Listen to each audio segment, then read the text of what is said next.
इसमें हमको देखना नहीं।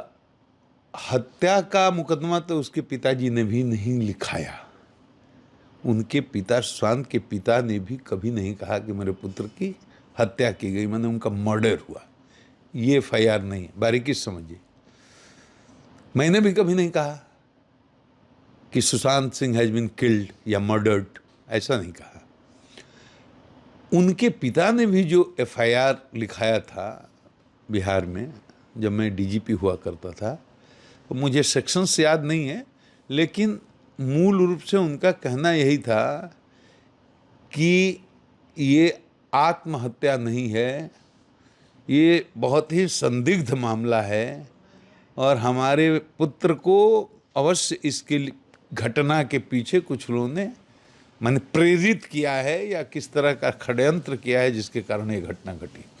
संदिग्ध मृत्यु का ही मामला है। मेरा कोई भी बयान कहीं अखबार में, टीवी में आप नहीं निकाल सकते हैं जब मैंने ये कहा हो कि Sushant Singh has been murdered, ऐसा नहीं कहा।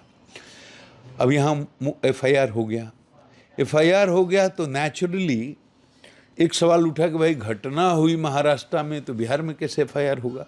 बड़े बड़े डिबेट्स हुए टीवी पर, धुरंधर वकील बैठते थे, आप सब मीडिया के लोग हमको खोजते थे। मैंने उसका लीगल पक्ष रखा, वो दोहराने की जरूरत नहीं है कि क्यों हो सकता है। उसको तो माननीय सुप्रीम कोर्ट ने भी इंडोर्स ही कर दिया। तो एफआईआर जब हो गया तो नेचुरली जब एफआईआर हो गया तो केस को कंक्लूड करना ही पड़ेगा।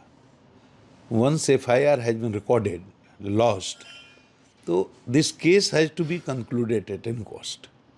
इन्वेस्टिगेशन होना ही है। इन्वेस्टिगेशन के लिए हमने टीम भेजी। अब यहीं से महाराष्ट्र पुलिस का रोल जो हुआ, उसने हमारे नहीं पूरे देश के लोगों के बीच में संदेह पैदा किया। मतलब उसको उन्होंने ठीक से हैंडल नहीं किया। पूरे गए, चारों को भगा दिया लोग, कुछ नहीं बताएंगे, कुछ नहीं कहेंगे, कोई सहयोग नहीं। मैंने बेटर लाइजनिंग के लिए आईपीएस ऑफिसर भेज दिया। आईपीएस ऑफिसर भेजा, उसको निकलने नहीं दिया। जिस गेस्ट हाउस में था वहीं पर उसको होम अरेस्ट कर लिया, हाउस अरेस्ट कर लिया एक तरह से, कोरोना के नाम पर। ये सब से ये मामला बहुत ज़्यादा हाईलाइटेड हो गया। और मैंने पहली बार, हमारा क्लिपिंग सब निकालेगा, जब मेरे आईपीएस ऑफिसर को उन्होंने हाउस अरेस्ट किया, उसके बाद मैंने मुंह खोला मुंबई पुलिस के खिलाफ। भाई इतना सस्पिशियस आपका एक्टिविटीज़ है, एक्शंस हैं। हमारा आईपीएस ऑफिसर गया था, आप उससे बात करते, आप बोलते कि भाई आपका जुरिस्डिक्शन नहीं है, हम आपको कोई भी इन्वेस्टिगेशन नहीं करने देते, वो लौट आता। फिर हम कोर्ट में जाते, कोर्ट से प्रे करते, कोर्ट जो करना होता करता। तो इतना फजीहत इन लोगों ने किया। दूसरी बात, सवाल मैं नहीं उठा रहा था, सवाल पूरे हिंदुस्तान की मीडिया उठा रही थी, टीवी वाले, अखबार वाले, पेपर वाले, और जनता उठा रही थी। भाई ऐसा क्यों हो रहा है, ऐसा क्यों हो रहा है, ऐसा क्यों हो रहा है, ऐसा क्यों हो रहा है। तो मुंबई पुलिस ने इसको हैंडल नहीं किया ठीक से। एक अगर वहाँ के पुलिस कमिश्नर, मैं तो चाहता हूँ एक नहीं 10 उनको पीसी करना चाहिए था। हर स्टेज पर उनको डाउट जनता का क्लियर करना चाहिए था। भाई मीडिया में इस तरह की रिपोर्ट आ रही है, गलत है, लॉजिक से उसको काटते। मीडिया में ये दिखाया जा रहा है, ये गलत है, उसको काटते। फैक्ट रखते, फैक्ट ये है, हमने इन्वेस्टिगेशन किया है। तो अगर वो पॉइंट वाइज फैक्ट रखते चले जाते तो निश्चित रूप से काउंटर होता है। आप समझ रहे बात ना। तो मुंबई पुलिस ने इस पर जिस तरीके से अपना पक्ष रखना चाहिए था, आरोप तो लगने लगे थे, पूरे देश की मीडिया लगा रही थी, अपना पक्ष नहीं रखा।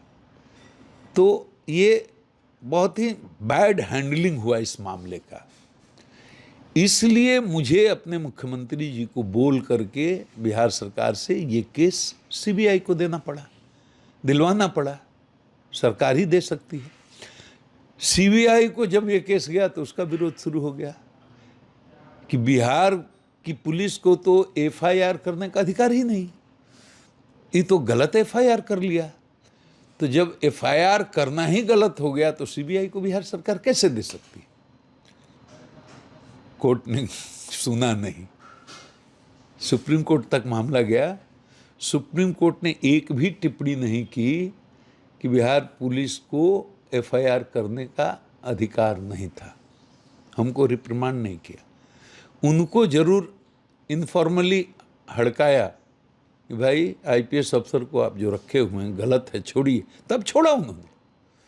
और उसके बाद सुप्रीम कोर्ट ने ही कहा कि अब न महाराष्ट्र पुलिस इन्वेस्टिगेशन करेगी, न बिहार पुलिस इन्वेस्टिगेशन करेगी, इन्वेस्टिगेशन अब सीबीआई ही करेगी, चूंकि मामला ये बहुत बड़ा हो गया था पूरे देश के लिए, आप महीनों दिन सुर्खियों में। अब सुप्रीम कोर्ट के आदेश से सीबीआई ने इन्वेस्टिगेशन शुरू किया, 5 साल लगे। तो इन्वेस्टिगेशन मैंने किया ही नहीं, तो सुप्रीम कोर्ट के आदेश से जब सीबीआई ने इस केस का इन्वेस्टिगेशन किया और वो इस फाइंडिंग पर अगर पहुंची है, मैंने कुछ देखा नहीं है अभी, मैं देखता भी नहीं, ना टीवी देखता हूं, ना मोबाइल देखता हूं, ना अखबार पढ़ता हूं।